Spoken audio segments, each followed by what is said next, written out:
दोस्तों नमस्कार। Civil services forum में मैं आप सभी का हार्दिक स्वागत करता हूं। Good morning, good afternoon, good evening, good night. आज मैं आप लोगों के बीच में आर के मर्टन के theoretical paradigm mid range theory के दूसरे पार्ट में स्वागत करता हूं। दोस्तों, मिड रेंज थ्योरी का पर्सपेक्टिव जो है वह पूरा का पूरा फंक्शनल ओरिएंटेशन पर आधारित है। फंक्शनल ओरिएंटेशन मूल रूप से आर के मर्टन के थ्योरेटिकल पैराडाइम के मैथोलॉजिकल अप्रोच का एक हिस्सा है, एक भाग है, एक अंश है। अर्थात समाजशास्त्र के अंतर्गत जब तक अध्ययन पद्धति का विश्लेषण नहीं किया जाएगा या नहीं किया जाता है और कोई भी अध्ययन मैथोलॉजिकल ओरिएंटेशन पर कसा हुआ नहीं होता है तो उसका इम्पोर्टेंस सोशियोलॉजिकल वर्ल्ड में नहीं होता है। इसलिए आप देखें, समाजशास्त्र की अवधारणा की उत्पत्ति जब हुई तो इवोल्यूशनरी पर्सपेक्टिव या इवोल्यूशनरी मैथोलॉजिकल अप्रोच को डेवलप किया गया। उसके साथ साथ जितने भी थ्योरेटिशियन आए, सोशियोलॉजिस्ट आए, अपने विश्लेषण को लेकर, अपने सैद्धांतिक आयामों को लेकर, तो उन सैद्धांतिक आयामों के बीच में मूल रूप से आप देखेंगे तो मैथोलॉजिकल ओरिएंटेशन की महत्ता जो है सबसे अधिक है। सोशियोलॉजी में 5 अप्रोच जो हैं, एम्पिरिकलिटी, प्रैक्टिकलिटी, ऑब्जेक्टिविटी, रेशनैलिटी, ये नॉन इथिकलिटी, ये सारे एक ऐसे सत्य हैं, ऐसे सामाजिक तथ्य हैं या समाजशास्त्रीय तथ्य हैं जिनके अभाव में समाजशास्त्र का जो मूल रूप सिद्धांत है वह इस पर टिका हुआ है। इन्हीं सैद्धांतिक आयामों के आधार पर ही पार्सोनियल सोशियोलॉजी में स्ट्रक्चरल फंक्शनलिज्म को मैथोलॉजिकल ओरिएंटेशन के रूप में हम लोग देखते हैं और उसी मैथोलॉजिकल अप्रोच का एक सब पार्ट जो है फंक्शनल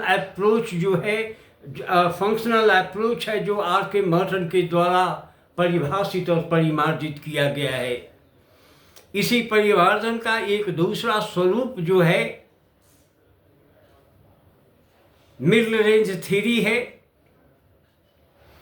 यह मिड रेंज थ्योरी या कोई भी सिद्धांत शून्यता में या वैक्यूम में नहीं डेवलप करता है। उसके पीछे उसकी परंपरा जो होती है, जो उसके पीछे कार्य करने वाले सैद्धांतिक चिंतक हैं, उन सारे चिंतनों के आधार पर समाजशास्त्र के अंतर्गत उनको एक रिव्यू लिटरेचर के रूप में हम लोग देखते हुए और अपनी बातों को आगे बढ़ाते हैं। यह समाजशास्त्र की मान्यता है और इसी के तहत जो है प्रॉब्लम का सिलेक्शन या जैसे भी हो, तो यहाँ प्रॉब्लम का सिलेक्शन जो है आर के मर्टन, रॉबर्ट के मर्टन के सैद्धांतिक आयाम जो मिड रेंज थ्योरी के नाम से जाना जाता है, वहाँ पर हम देखने का प्रयास करते हैं। बहरहाल हमने परंपरा की अभी चर्चा की है, तो ये नहीं कहा जा सकता है कि आर के मर्टन का मिड रेंज थ्योरी जो है वह एक इनोवेटिव अप्रोच है। It was highly influenced by the traditional theoretician like Plato से लेकर पितरिन सोरोकिन तक के राइटिंग में हमको देखने को मिलता है कि कहीं न कहीं मेजर डायमेंशन और माइनर डायमेंशन के बीच में सामंजस्य स्थापित करने का प्रयास किया गया है। हमने सोक्रेट में भी देखा है और एरिस्टोटल के अप्रोच में भी देखा है। तो प्लेटो से लेकर पितरिन सोरोकिन के बीच में जो अवधि है, उस अवधि के दौरान जो है मिड रेंज थ्योरी के माध्यम से सैद्धांतिक आयाम विश्लेषित होते रहे हैं, लेकिन इसको फंक्शनल डायमेंशन में ला करके खड़ा करने का प्रयास जो है सेकेंड वर्ल्ड वॉर के बाद में आर के रॉबर्ट के मर्टन के ने किया है। तो इसलिए जो है ये सिर्फ ये दोनों प्लेटो से लेकर के पितरिन सोरोकिन तक जो मुख्य रूप से मिड रेंज थ्योरी के संदर्भ में व्याख्या की है, उसमें टी.एच. मार्शल ने 1946 में स्पष्ट रूप से कहा कि मिड रेंज थ्योरी का अप्रोच जो है वह ऑब्जेक्टिविटी अर्थात वस्तुनिष्ठता पर आधारित है, जो इम्पीरिकल होता है, जो लॉजिकल होता है अर्थात रेशनल होता है। इससे पूर्व जो है जेम्स बाल्डिन और मीन्स, हाइमैन, स्टाउफर जैसे चिंतकों ने भी मिड रेंज थ्योरी के संदर्भ में अपना व्याख्यान दिया है, लेकिन इन सारे व्याख्यानों के माध्यम से सारे व्याख्यानों और आर के मर्टन के अप्रोच में फंडामेंटल डिफरेंस है, क्योंकि मिड रेंज थ्योरी एक फंक्शनल पर्सपेक्टिव का सिंबल है। Number one, functional analysis believe करता है कि each and every unit of the society has a functional identity और फंक्शनल पर्सपेक्टिव इम्पॉर्टेंस। इन सारी धाराओं के आधार पर आर के मर्टन ने इसे मिड रेंज थ्योरी को विश्लेषित करता है और मुख्यतः उपयोग सिद्ध अनुसंधानों का मार्गदर्शन करने के लिए आर के मर्टन ने मिड रेंज थ्योरी के एपरेटस को विश्लेषित किया है। इसके साथ ही अगर हम सरल अर्थों में जानना चाहें तो लघु कार्यवाहक प्राकल्पनाओं तथा कल्पनात्मक महत्व सिद्धांत के बीच की स्थिति को ही मध्यवर्ती सिद्धांत के रूप में उसने विश्लेषण किया है आर के मर्टन ने। इस प्रकार के सिद्धांतों की रचना आनुभाविक अर्थात इम्पीरिकल रिसर्च अर्थात आनुभाविक शोध के आधार पर होती है तथा ये सीमित क्षेत्र से संबंधित होते हैं। मूल रूप से ऐसे इस डायमेंशन में इस पर्सपेक्टिव को लेते हुए आर के मर्टन ने मिड रेंज थ्योरी की अवधारणा को विश्लेषित करने का प्रयास किया है।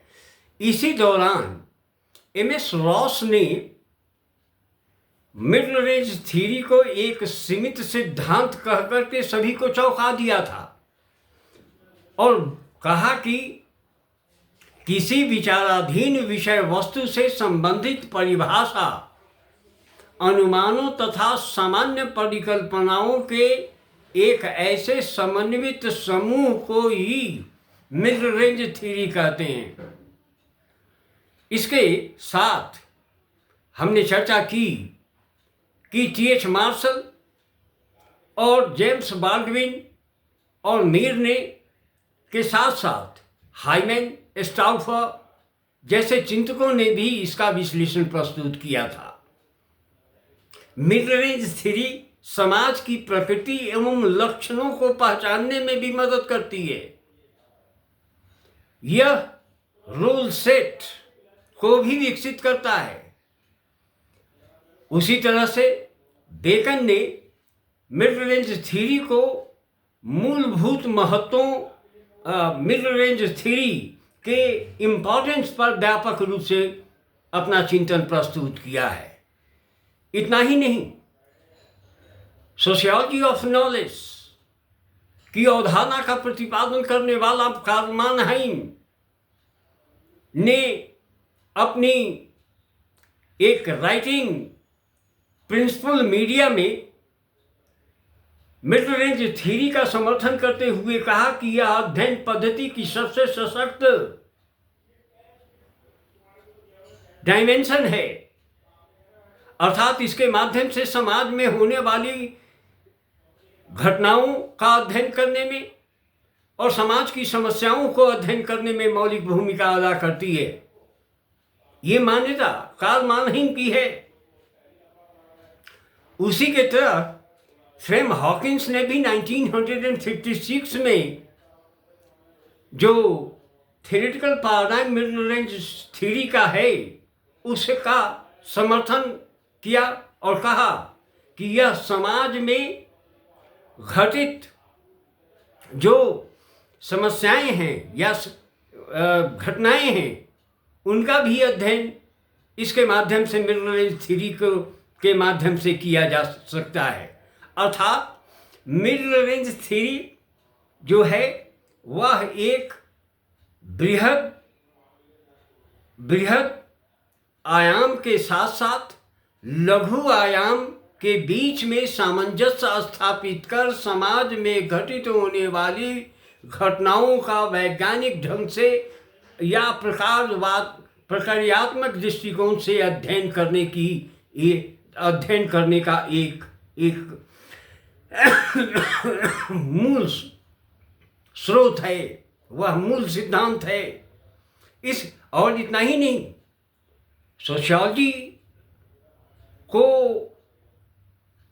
मूल रूप से आधुनिकता से जोड़ने का प्रयास फ्रेंच सोशियोलॉजिस्ट, जिन्हें मॉडर्न फादर ऑफ सोशियोलॉजी भी कहा जाता है, इमाइल डर्कहाइम ने जब डिवीजन ऑफ लेबर 1893 में जब प्रतिपादित कर रहा था, जहां अरुंटा ट्राइब जो ऑस्ट्रेलिया के टोबियान आइलैंड में स्थित है उसका अध्ययन कर रहा था, उसके रिलीजियस अप्रोच, उसके टोटम टैबू के अप्रोच का जब विश्लेषण कर रहा था, उस विश्लेषण में भी किसी न किसी रूप में पूट दिखती है मिड रेंज थ्योरी का। इसलिए ले सुसाइड में भी जो उसका एक बहुत महत्वपूर्ण कृति है, उस कृति में 1897 में लिखी गई है, वहां पर भी इसके अप्रोच को वह अप्रोच भी आके मॉडर्न के मिड रेंज थ्योरी में इम्पेरिकलिटी, रेशनैलिटी, थ्योरेटिकलिटी, प्रैक्टिकलिटी से बधा हुआ है और उसके आधार पर उसने कार्य किया है। तो लेकिन प्रख्यात समाजशास्त्री रॉबर्ट वेस्ट्रीड ने अपनी पुस्तक सोशल ऑर्डर में कहा कि मिड रेंज थ्योरी जो है मूल रूप से सामाजिक समस्याओं के अध्ययन करने में असक्षम है। यहाँ आलोचना है उसकी। तो इन आलोचनाओं समालोचनाओं के बीच में theory of mid range theory की व्याख्या की गई है, लेकिन इतना सत्य है कि मिड रेंज थ्योरी के आने के उद्भव के बाद या इस सिद्धांत के प्रतिपादन के साथ समाजशास्त्र में सामाजिक घटनाओं का प्रकारवादी दृष्टिकोण से अध्ययन करने का कार्य शुरू हो गया। यह कार्य सोसाइटी के लिए बड़ा बेनिफिशियल हुआ, बड़ा ये जो है फ्रूटफुल हुआ। और इसके माध्यम से, जैसे ideal type of max weber है जो थ्योरेटिकल मेथोलॉजिकल अप्रोच पर आधारित है, उसी तरह से फंक्शनल पर्सपेक्टिव के आधार पर द मिड रेंज थ्योरी का अध्ययन किया जाए तो किसी प्रकार की अतिशयोक्ति नहीं होनी चाहिए, किसी भी प्रकार का विरोधाभास नहीं होना चाहिए। हालांकि आलोचनाएं, समालोचनाएं और विश्लेषण ये दोनों होते हैं, इसके बावजूद उत्तरोत्तर आधुनिकतावादी समाज और उत्तरोत्तर आधुनिकतावादी समाजशास्त्र अर्थात post modern society, post structural society या पोस्ट इंडस्ट्रियल सोसाइटी के अध्ययन के लिए समाजशास्त्र ने अपने आप को पोस्ट सोशियोलॉजिकल पर्सपेक्टिव से जोड़ने में कामयाब रहा है, जिसकी चर्चा हम बाद में करेंगे। चाहे वह फिनोलॉजी हो, चाहे वह इथनोमेथोलॉजिकल अप्रोच हो, थियोरिटिकल पैराडाइम हो, मेथोलॉजी हो, या पोस्ट स्ट्रक्चरल थियोरिटिकल पैराडाइम हो, या पोस्ट मॉडर्नाइजेशन के प्रोसेस के समाज का अध्ययन करने का बीड़ा समाजशास्त्र सदैव उठाता है, जिसके अध्ययन में यह मिड रेंज थ्योरी अत्यधिक प्रभावी और सशक्त माध्यम बन करके, एक पद्धति बन करके विकसित हुआ है। इसी के साथ थैंक यू वेरी मच। मैं फिर आप लोगों से थ्योरी ऑफ रेफरेंस ग्रुप, जो R.K. मर्टन का एक नया पर थ्योरेटिकल पैराडाइम है, उस पर हम विश्लेषण करेंगे। Thank you very much. इस सिविल सर्विसेज फोरम को लाइक करते रहिए, सब्सक्राइब करते रहिए, शेयर करते रहिए और अपना कमेंट भेजते रहें। मैं उस कमेंट का आप लोगों के पास में जवाब देता रहूँगा। Thank you very much.